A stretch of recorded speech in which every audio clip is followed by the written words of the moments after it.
দীর্ঘদিনেও পাকা হয়নি সড়ক, চরম দুর্ভোগে হাজারো মানুষ।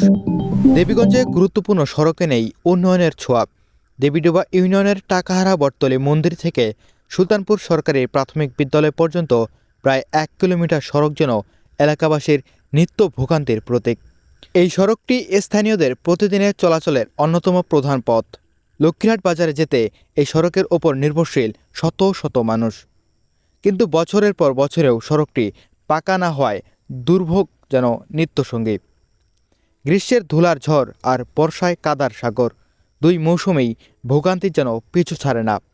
রাস্তাটা নষ্ট হয়ে আছে, পাকা হইলে আমাদের জন্য ভ্যানালাদের জন্য ভালো। সবসময় যাতায়াত করি, রাস্তা যাওয়া যায় না। এখন তো আমরা খুব এই যে আসি মাল জিনিস নেওয়া খুব অসুবিধা, বুঝতে পারছেন? খুব অসুবিধা।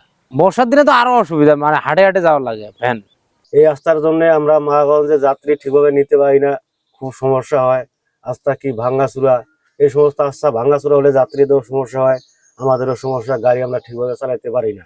ঝুঁকি নিয়ে চলাচল করতে হয় পথচারী ও যানবাহন চালকদের। সামান্য অসতর্কতায় ঘটছে দুর্ঘটনা। স্থানীয়দের অভিযোগ, মাঝে মাঝে মাটি ফেলে সংস্কার করা হলেও ভারী ও অতিরিক্ত মালবাহী যান চলাচলের কারণে অল্প সময়ে আবার নষ্ট হয়ে যায় সড়কটি। টাকাহারা বটতলী মন্দির থেকে এশিয়ান হাইওয়ে পর্যন্ত সংযোগ থাকায় প্রতিদিন অসংখ্য মানুষ এই সড়ক ব্যবহার করেন।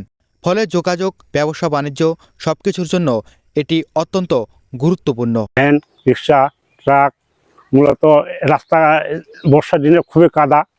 মূলত কাদার জন্য মানুষ যাইতে পারে না, হাটঘাট যাইতে পারে না। অনেক লোক পিছল অবস্থায় পড়ে যায়, পাটাও ভেঙে যায়। মূলত এই রাস্তা যদি পাকা হয় তাহলে সর্বসাধারণের জন্য আমাদের খুবই উপকৃত হয়। এই রাস্তায় যারা চলাফেরা করি, অত্যন্ত দুর্ভোগের মধ্য দিয়ে আমরা জীবনযাপন করতেছি। আর বিশেষ করে বর্ষা মৌসুমে আমাদের এই অঞ্চলের মাদ্রাসা এবং স্কুলের শিক্ষার্থীরা তারা অত্যন্ত কষ্ট করে স্কুলে যায় এবং এখান দিয়ে বিভিন্ন যানবাহন, ট্রাক, বালুর ট্রাক যাওয়ার কারণে আমাদের জন্য ভীষণ দুর্ভোগের কারণ।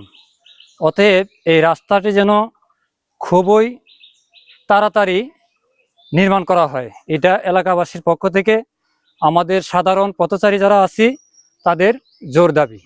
সামনে বর্ষাকাল, এমন অবস্থায় দ্রুত ব্যবস্থা না নিলে ভোগান্তি আরো বাড়বে বলে আশঙ্কা স্থানীয়দের।